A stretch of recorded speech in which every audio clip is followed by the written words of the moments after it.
जो blog review 2 में जो खेमू है वो मेरे पास आया, कहने लगा सर मुझे एक्सपायर्ड डोमेन ये मिला है, ये 1 लाख का है। और 1 घंटे बाद कहता है सर वो बिक गया। फिर आया, कहता है सर एक और मिला 1 लाख का। फिर कहता है फिर बिक गया। फिर कहता है सर ये 4.5 लाख रुपए का आया सर, फिर बिक गया। तो उसने ना मेरा दिमाग खराब कर। तो मैंने कहा रुक मैं लेता हूँ। मैंने फिर एक 45,000 रुपीज़ का एक्सपायर्ड डोमेन लिया। ये इस पे मैं काम करूंगा और पूरी दुनिया के सामने ओपन करके काम करूंगा। मैंने 45,000 रुपए का गैम्बल खेला है कि आपको 1 रुपए का भी नुकसान ना हो। नमस्कार दोस्तों, स्वागत है आपका एक और धमाकेदार वीडियो में। और यकीन मानिए आज का जो वीडियो होने वाला है ना, उससे आपके होश उड़ने वाले हैं जब पूरा वीडियो आप देख लेंगे। तो चलिए शुरू करते हैं। सर एक्चुअली मैं सर का इंस्टाग्राम और लिंक्डइन और बाकी सारे सोशल मीडिया प्लेटफॉर्म्स देख रही थी। तो मैंने सर को बताया कि भाई mpnrc.org करके एक वेबसाइट है जो तहलका मचाए हुए है इंटरनेट पे। तो बहुत सारे लोगों ने पूछा कि क्या सर ये आपका ब्लॉग है। तो मैंने सर को बोला कि सर बताइए भाई कि क्या ये आपका ब्लॉग है। तो एक्चुअली ये सवाल इसलिए भी आया क्योंकि मैंने अपने सोशल मीडिया प्लेटफॉर्म पे डाला था कि दीपावली में लाइव ट्रैफिक दिखाया था। तो जो 3,300 प्लस के ऊपर दिख रहा था, तो उसी में ही एक लड़के ने ये कमेंट किया। तो वहाँ से ये फिर उठ गया सवाल कि कहीं मेरा ब्लॉग ही तो नहीं है। तो पहले मैं इस चीज पे आऊं कि ये ब्लॉग एक्चुअली चर्चा में क्यों है। राइट, बहुत इंपॉर्टेंट है एक्चुअली कि क्यों ये ब्लॉग चर्चा में है, क्यों ये तहलका मचाए हुए हैं इंटरनेट पे। तो ये आपको दिखेगा स्क्रीन पे, ये रहा ब्लॉग। और इसकी खास बात क्या है कि ये चर्चा में क्यों आया, क्योंकि ये आप स्क्रीन पे सिमिलर वेब से अगर हम डेटा देखें तो ये जो है अप्रैल में स्टार्ट हुआ ऐसा लगता है, और कुछ भी ट्रैफिक नहीं था अप्रैल में। मई और जून जुलाई तक आते आते इसका 11 मिलियन का ट्रैफिक हो गया पर मंथ। 11 मिलियन सिर्फ 3 महीने में। ओके, तो ये अप्रैल में स्टार्ट हुआ ब्लॉग ऐसा जो दिखता है, और 3 महीने में 11 मिलियन ट्रैफिक हो गया, इसलिए ये ब्लॉग तहलका मचाए हुए हैं। तो सर जनरली तो आप ये कहते हो कि जैसे अगर हम कंसीडर करें कि न्यू ब्लॉग है, तो आप तो कहते हो कि न्यू ब्लॉग इतनी जल्दी रैंक ही नहीं कर सकता। मिनिमम आप कहते हो ना 6 मंथ लगेगा, मिनिमम 6 मंथ का तो आप टाइम देते हो। किसी भी निश पे आप काम करो तो 6 मंथ में आपके ब्लॉग में हलचल स्टार्ट होगी और कुछ नंबर ऑफ आर्टिकल्स आपको लिखने पड़ेंगे। तो ये इसने कैसे एकदम से फ्लाइट पकड़ ली? 6 महीने में हलचल पकड़ेगा, ठीक है। इतना तो 6 महीने में भी ये नहीं कर सकता है। और ये देखने के लिए न्यू डोमेन है। एक्चुअली ये न्यू डोमेन नहीं है, ये बिल्ट है एक एक्सपायर्ड गवर्नमेंट डोमेन पे। ओके, ठीक है। तो अभी इसके बारे में हम बात करेंगे। पहले मैं इस ब्लॉग के बारे में और कुछ दिखा दूं। अगर आपको एक्चुअली आप लोगों को भी किसी ब्लॉग के बारे में जानना है कुछ इंफॉर्मेशन कि उस ब्लॉग में कौन से आर्टिकल्स हैं, क्या है, तो आप क्या करें, उसमें लिख दें sitemap.xml उस ब्लॉग के आगे, और आपको इस टाइप का कुछ साइट मैप दिखेगा। कुछ साइट्स में अलग होता है, कुछ में इस तरीके का साइट मैप होता है।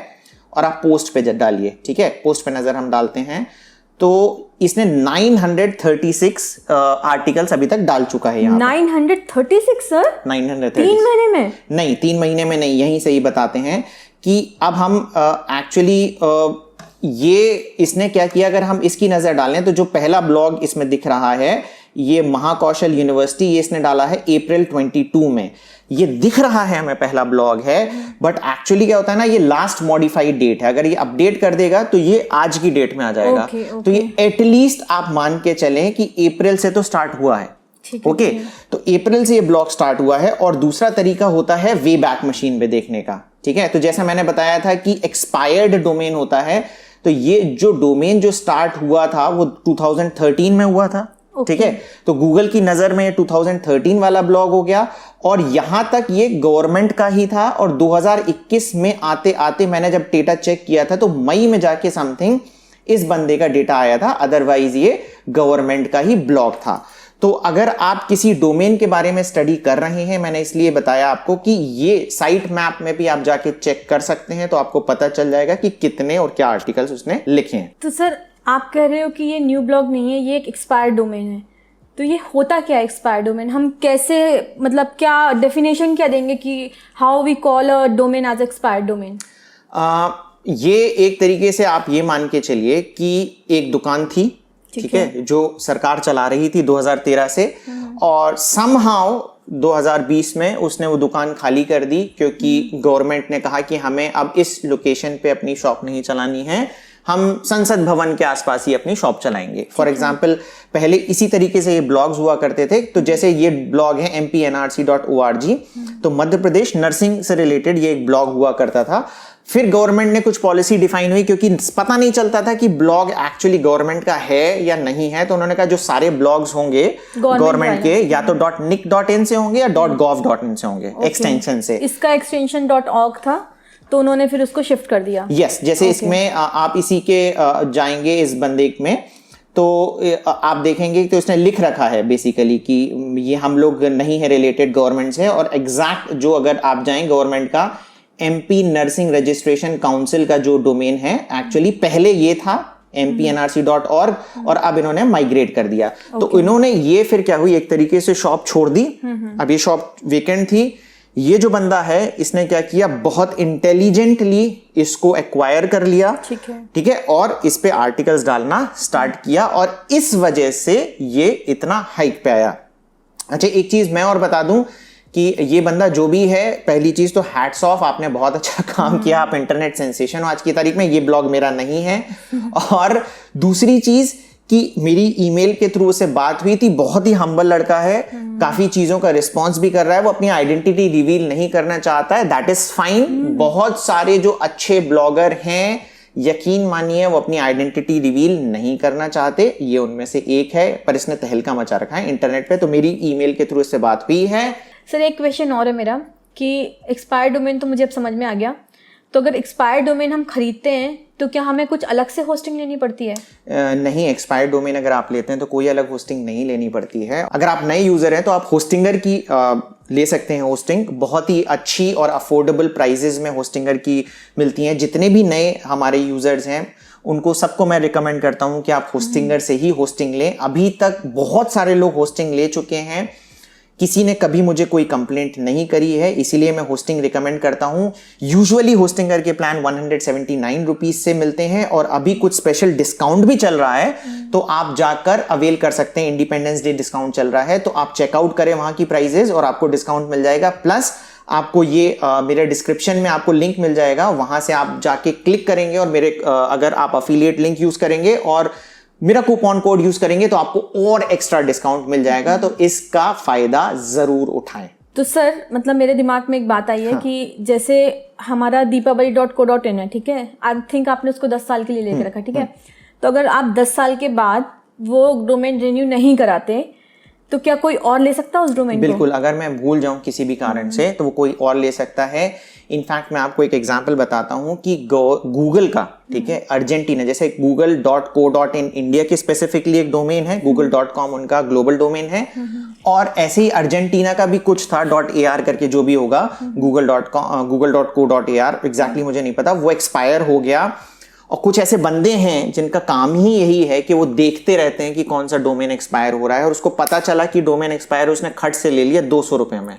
200 रुपए में गूगल का डोमेन? 200 रुपए में गूगल का डोमेन ले लिया। दोस्तों इस बात पे तो लाइक बनता है सीरियसली। अगर गूगल का डोमेन आपको 200 रुपए में कोई दे दे तो माय गॉड, उसकी तो चांदी हो गई होगी। उसकी चांदी नहीं, उसका सोना हो गया था। और पर उसको इफेक्टिवली कुछ देर बाद गूगल को वो डोमेन वापस करना पड़ गया। क्या उनकी बीच में टर्म्स एंड कंडीशन हुई, क्या ट्रांजैक्शन हुए, वो मुझे एग्जैक्टली नहीं पता, पर उसने डोमेन बाय कर लिया 200 रुपए में। तो इस तरीके से कुछ लोगों का बिजनेस ही है ये, कि जो एक्सपायर्ड डोमेन का को खरीदते हैं और कुछ कुछ चीजें करते हैं। हमने कभी आज तक एक्सपायर्ड डोमेन पे कभी भी कुछ भी एक्सपेरिमेंट नहीं किया। हमने जब भी लिया है हम मेक श्योर करते हैं कि वो डोमेन एक्सपायर्ड ना हो, ठीक है।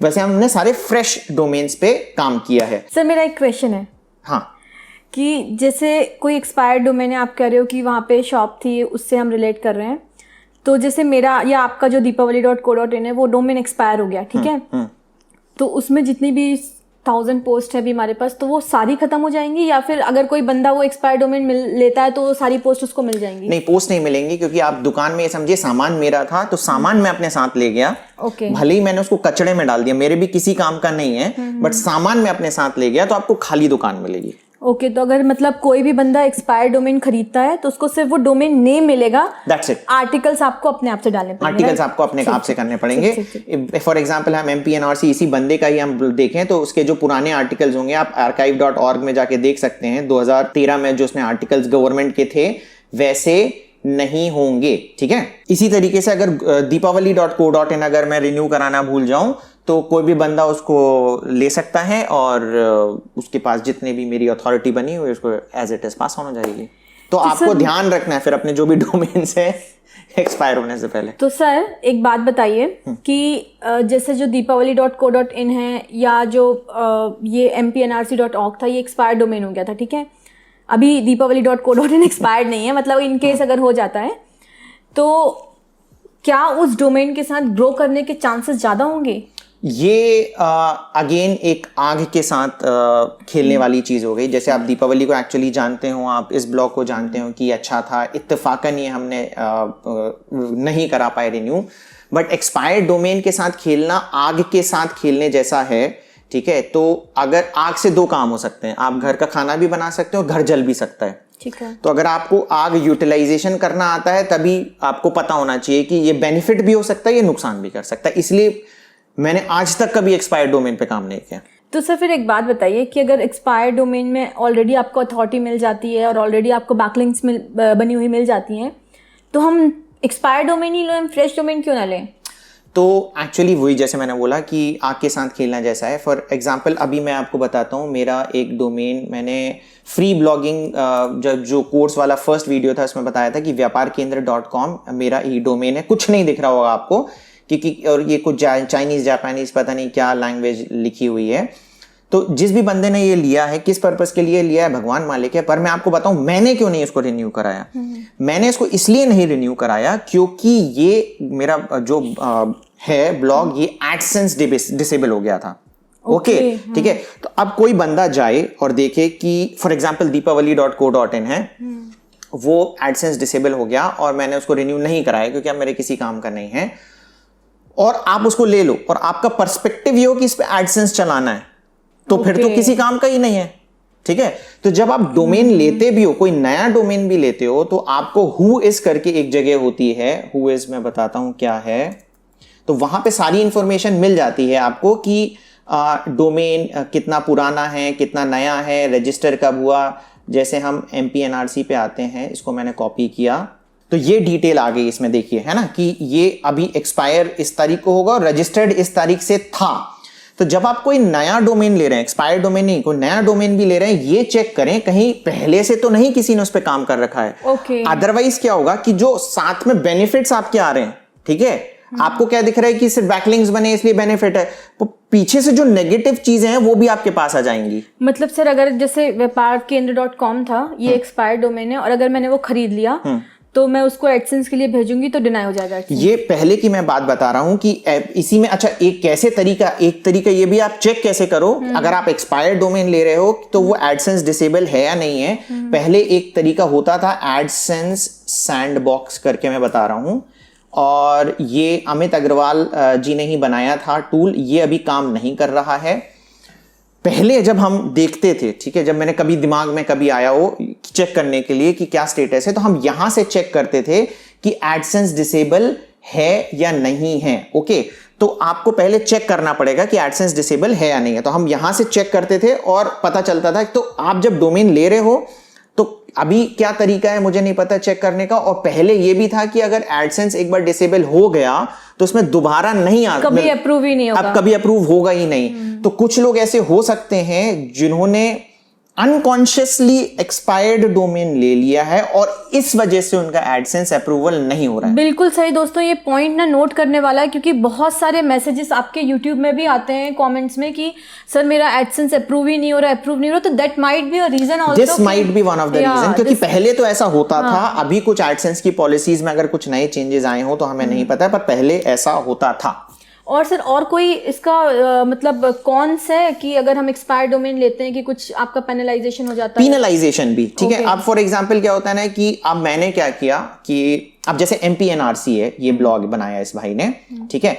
अभी देखने में ऐसा लग रहा है कि ये क्योंकि गवर्नमेंट एक्सपायर्ड डोमेन है इस वजह से रैंक कर रहे हैं। हो सकता है इसने कुछ ब्लैक हैट टेक्निक भी लगाई हो जिसकी वजह से ये रैंक कर रहा हो और इसको भी पता है। और कुछ टाइम देखो, अभी हमने राइज देखा है, सिर्फ 3 महीने के लिए राइज हुआ है। अभी हमने देखा तो नहीं है कितने टाइम तक सस्टेन करेगा, लॉन्ग टर्म जाएगा कि नहीं जाएगा। दीपावली 7-8 साल से चल रहा, आप देख रहे हैं, ठीक है। तो मैं ही एक और एग्जाम्पल बताता हूं जिसको मैं पहले देखा करता था ब्लॉग को, NVSHQ, ठीक है। ये एक था जिसको मैं देखता था। एक्चुअली क्या हुआ कि ये इस ब्लॉग को nvshq.org को मैंने राइज करते हुए देखा बहुत ज्यादा, तो मुझे समझ में नहीं आया था क्या रीजन है। बट बाद में जब मैंने एक्चुअली टेक रिपॉन वाला एनालिसिस, टेक्निकल रिपॉन ने जब ये एनालिसिस डाली थी, थैंक यू टेक्निकल रिपॉन, तो उस एनालिसिस में मुझे ये पता चला कि ये गवर्नमेंट एक्सपायर्ड डोमेन है। अदरवाइज मेरा कभी थॉट ही नहीं गया। मुझे क्या लगा था इस बंदे ने, क्योंकि आप NVSHQ डालोगे अगर, ठीक है, NVSHQ अकेला आप गूगल पे डालते हो तो पहले गवर्नमेंट साइट आती है .gov.in और दूसरे नंबर पे ये आता है। तो मुझे ऐसा लगा इसने क्या किया कि एग्जैक्ट मैच इसका ले लिया। मुझे कभी मैंने सोचा ही नहीं इस डायरेक्शन में कि ये गवर्नमेंट एक्सपायर्ड डोमेन भी हो सकता है। ओके, तो ये अब मुझे पता चला कि इस वजह से राइज किया। पर इस ब्लॉग को अगर मैं देखूं तो इसको मैंने बहुत राइज करते हुए देखा है, बहुत जल्दी राइज करते हुए देखा है। अच्छा, एक रीजन जब मैं इसका यहां देख भी रहा था सिमिलर वेब में, तो यहां पे भी आप देखो ना कि मई के बाद ये शूट हुआ है। और यहां पे आप अगर MPNRC में भी देखोगे तो यहां पे भी ये मई के बाद ही डेटा शूट हुआ है। तो गूगल की भी क्या होती है ना, अब ये तो स्टार्ट ही हुआ था पर यहां से शूट हुआ है, तो गूगल की भी क्या है ना, अभी बहुत सारे अपडेट्स चल रहे हैं। तो कुछ अपडेट्स अभी है ना पीनलाइजेशन से रिलेटेड भी आए हैं बैकलिंक के। तो हो सकता है कि उन्होंने बैकलिंक पीनलाइजेशन में क्या किया हो कि गवर्नमेंट के जो बैकलिंक्स हैं उनका वेटेज बढ़ा दिया हो, क्योंकि गवर्नमेंट के बैकलिंक्स आपको मिलते ही नहीं है, ठीक है, इम्पॉसिबल है। आप पैसे में, पॉइंट नोट करने वाला है कि गवर्नमेंट के बैकलिंक्स आपको मिलते ही नहीं, आप पैसे में भी नहीं खरीद सकते हैं गवर्नमेंट के बैकलिंक्स। तो ये इसीलिए हो सकता है इसकी वेटेज बढ़ा दी हो। और इसीलिए मैं देख रहा था कि NVSHQ का भी ट्रैफिक सिर्फ इसी पॉइंट पे बढ़ा है, जबकि मैं इसे 2 साल से जानता हूं। ओके।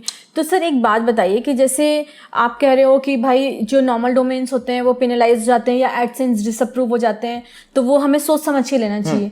तो हम गवर्नमेंट अप्रूव्ड, गवर्नमेंट के जो एक्सपायर्ड डोमेन है जो गवर्नमेंट ने लेकर के छोड़ दिए और रिन्यू नहीं करवाए, तो हम वो ऐसे डोमेन परचेज कर लें और ऐसे डोमेन परचेज करके काम कर लें, क्योंकि गवर्नमेंट के तो डोमेन का एडसेंस ऐसे डिसेबल भी नहीं होता है, उनका पेनलाइजेशन भी नहीं होता है।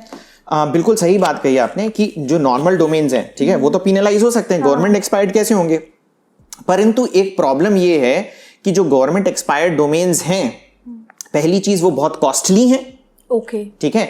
एक्सपायर्ड डोमेन्स अगर आपने चेक करना है तो आप एक वेबसाइट है, मैं बताता हूं आपको, expireddomains.net, ठीक है। आप यहां पे जाके बहुत सारे आपको एक्सपायर्ड डोमेन से, अगर आप बेसिकली जैसे ये एक्सपायर्ड डोमेन पे मैंने क्लिक किया तो आपको बहुत सारे एक्सपायर्ड डोमेन, आप इसके साथ खेल सकते हैं, इसको यहां से आपको मिल सकता है सारी चीजें कि कौन कौन से डोमेन्स एक्सपायर्ड किए हैं, कब हो रहे हैं, क्या है उनकी कॉस्ट, क्या है। तो काफी चीजें आपको यहां से इंफॉर्मेशन मिल जाएगी। तो अब इसमें क्या है कि जैसा मैम ने पूछा था कि गवर्नमेंट डोमेन्स लिंक उस पे पीनलाइजेशन नहीं हो सकता है, तो बिल्कुल सही कहा। बट एक चीज और इसमें हो सकती है, आपको ध्यान रखना है। फॉर एग्जाम्पल MPNRC.org, अभी जो मुझे रीजन लग रहा है इसका प्राइस होने का कि इसको गवर्नमेंट बैकलिंक्स मिले हैं और जो गूगल की अभी पॉलिसीज आई हैं कि गवर्नमेंट बैकलिंक्स का वेटेज बढ़ जाए, इस वजह से इसका ट्रैफिक बढ़ा है।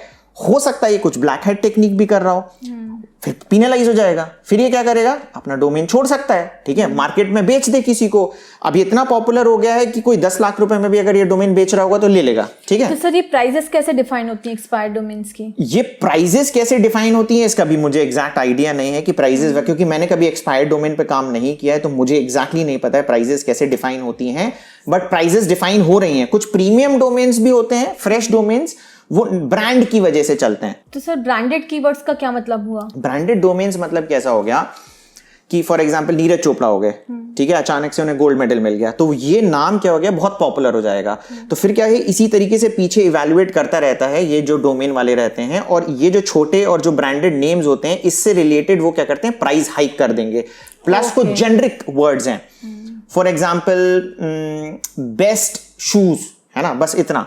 तो उन्हें पता है कि इस कीवर्ड का सर्च वॉल्यूम बहुत ज्यादा है, तो उसके बेसिस पे उसका प्राइस बढ़ा देंगे। प्लस अभी मैं देख रहा हूं कि इन एक्सपायर्ड गवर्नमेंट डोमेन्स का भी प्राइस बढ़ा हुआ है। तो कुछ क्राइटेरियाज हैं जिसके बेसिस पे प्राइस वेरी करती है। अब एग्जैक्टली क्या क्राइटेरिया है ये गवर्नमेंट एक्सपायर्ड डोमेन का नहीं पता, बाकी जैसे मैंने बताया प्रीमियम जो वर्ड्स होते हैं उसके बेसिस पे प्राइस हाइक हो जाती है। ओके सर, एक चीज़ और मेरे दिमाग में क्वेश्चन आया है कि जैसे जो गवर्नमेंट एक्सपायर्ड डोमेन्स अगर हम लें और हमने जैसे पूरा मतलब ब्लॉग बना लिया उस पर, तो क्या पॉसिबल है कि गवर्नमेंट हमें कभी नोटिस भेज दे कि भाई ये तो हमारा कीवर्ड है या हमारा डोमेन है, आपने कैसे इस पे यूज़ कर रहे हो, काम कर रहे हो? देखो इस पे है ना, पहली चीज़ मैं बताऊँ, इंडिया में एज सच कोई पॉलिसी है नहीं। मैं आपको एक बात बताऊं कि मैंने बहुत बार बोला है, मैंने आर्बिट्राज पे जब काम करता था तो मिस यूनिवर्स वाले कीवर्ड पे हमने बहुत पैसे कमाए थे।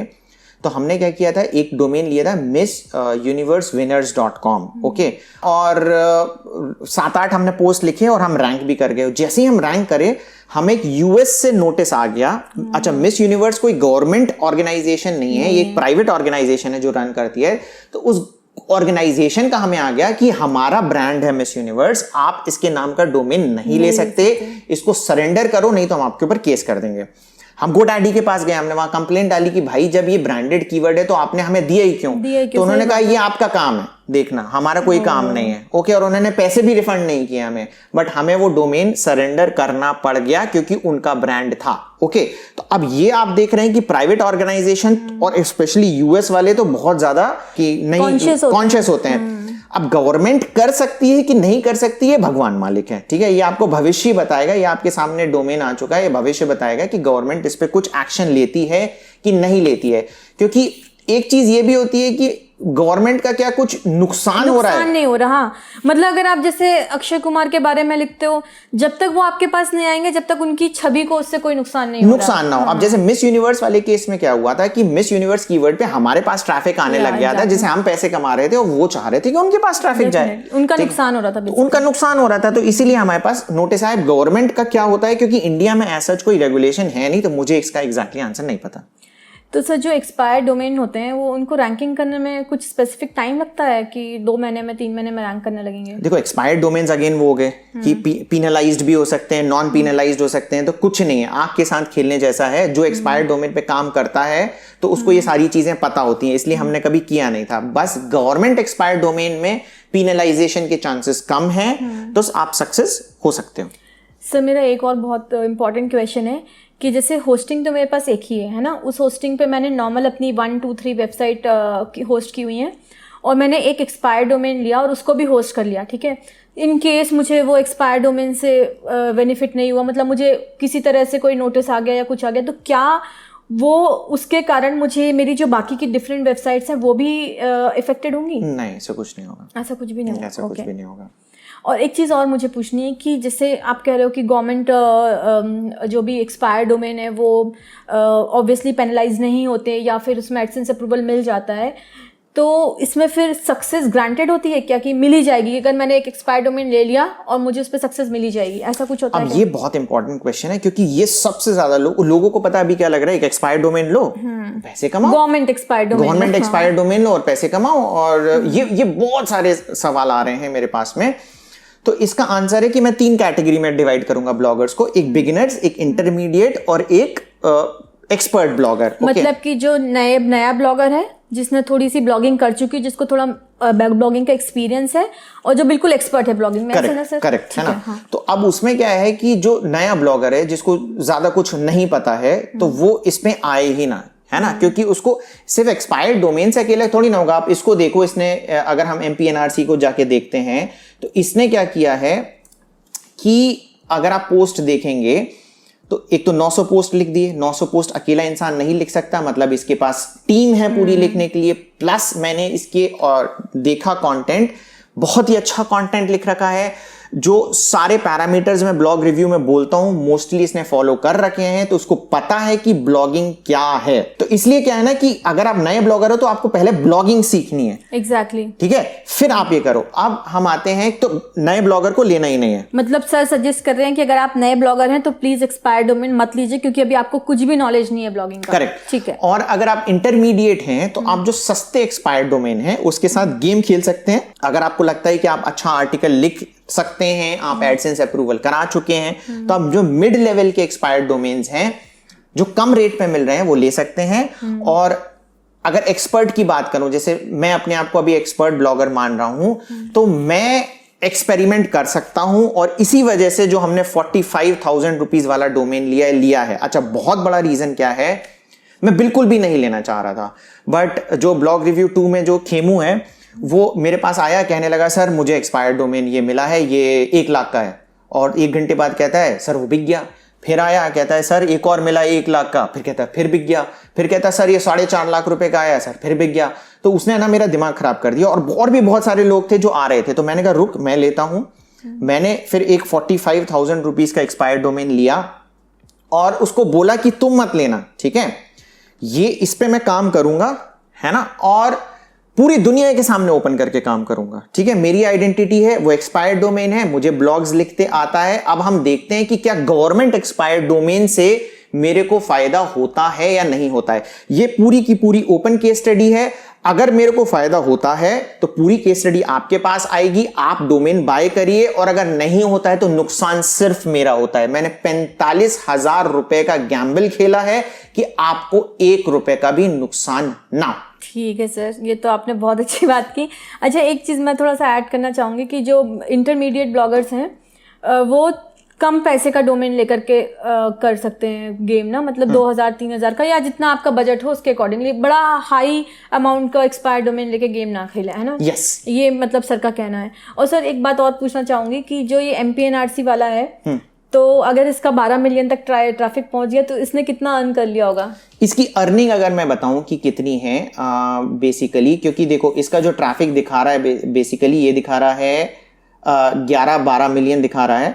तो अगर मैं $1 का RPM मानूं तो समवेयर अराउंड 8 लाख रुपए कमा रहा है, और जो मेरा एक्सपीरियंस कहता है कि इसका $3 के आसपास का RPM रहना चाहिए, तो ये करीब करीब 25 लाख रुपए महीने अभी कमा रहा है, और इसकी ट्रैजेक्टरी ऊपर जा रही है, ठीक है। ये पूरा का पूरा मेरा एस्टिमेशन है सिमिलर वेब के अकॉर्डिंग, अगर सिमिलर वेब का डेटा सही है तो।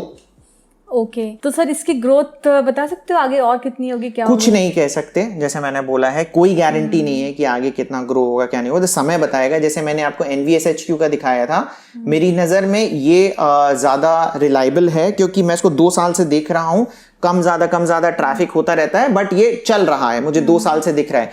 MPNRC जब मुझे दिखेगा, प्लस जो हमारा डोमेन है 45,000 रुपीज वाला जो डोमेन है, वो जब बेसिकली पूरी केस स्टडी आपके सामने आने वाली है, तो जब वो अगर परफॉर्म करेगा तो आपको धीरे धीरे पता चल जाएगा कि अगर वो परफॉर्म कर रहा है तो ये भी सीधे सीधे वैसे ही परफॉर्म करेगा। ओके, अरे सर ये तो रिवील करिए कि आपने कौन सा 45,000 वाला ब्लॉग लिया है। तो ये जो ब्लॉग मैंने रिवील किया है वो मैं आपको 1-2 वीडियो आने के बाद बताऊंगा। उसका रीजन क्या है कि अगर मैंने जैसे ही बता दिया, नया ब्लॉग के साथ प्रॉब्लम क्या होती है कि उसको उसके आर्टिकल कैश होने में प्रॉब्लम होती है। कैश होने में उसको हो सकता है 10-10, 15-15 दिन लग जाए नए आर्टिकल के, और बाकी लोग क्या होते हैं, जैसे दीपावली को है ना, डेली 10 बंदे कॉपी करते हैं, वो 100% फेल होना है मुझे पता है, बट अगर मैं नए ब्लॉग को डालूं और वही 10 बंदे फिर देखेंगे जिनकी टेंडेंसी कॉपी करने की होती है, वो कॉपी करने लग जाएंगे, तो क्या होगा कि मेरे जो आर्टिकल हैं वो सेकेंडरी आर्टिकल कहला जाएंगे, प्राइमरी आर्टिकल उनके कहला जाएंगे। लोगों को लगेगा मैंने कॉपी पेस्ट किया, लोगों को नहीं, गूगल को लगेगा मैंने कॉपी पेस्ट किया है। इसी वजह से मुझे आप 15-20 दिन का टाइम दीजिए, पूरी केस स्टडी आपके सामने आने वाली है कि कौन सा ब्लॉग है, कैसे आर्टिकल लिखे हैं, क्या लिखना है। मतलब एक बार उसकी क्रॉलिंग चालू हो जाए कि वो गूगल की नजर में क्रॉल होने हो जाए, पूरा आपके सामने एज इट इज पता चल जाएगा कौन सा ब्लॉग है और क्या क्या उसकी ग्रोथ है, कैसे कैसे हम आर्टिकल डालते हैं। तो फ्रेंड्स, जितने भी यूट्यूब की पोस्ट में सर के कमेंट्स आए थे, मुझे लगता है मैंने सारे कमेंट्स पूछ लिए सर से, और उसका सर ने आंसर भी दे दिया। इसके अलावा भी आपको लगता है कि कोई क्वेश्चन छूट गया हो रिगार्डिंग द एक्सपायर्ड डोमेन, तो आप प्लीज़ कमेंट बॉक्स में हमें लिख करके बताइए, तो फिर हम आंसर करने की कोशिश करेंगे उसको। ओके, सारे आंसर्स करेंगे। और यहाँ तक अगर आपने वीडियो देख लिया है तो इस वीडियो को लाइक कर दें, शेयर कर दें, और हमारे चैनल को सब्सक्राइब करना ना भूलें। Thank you very much.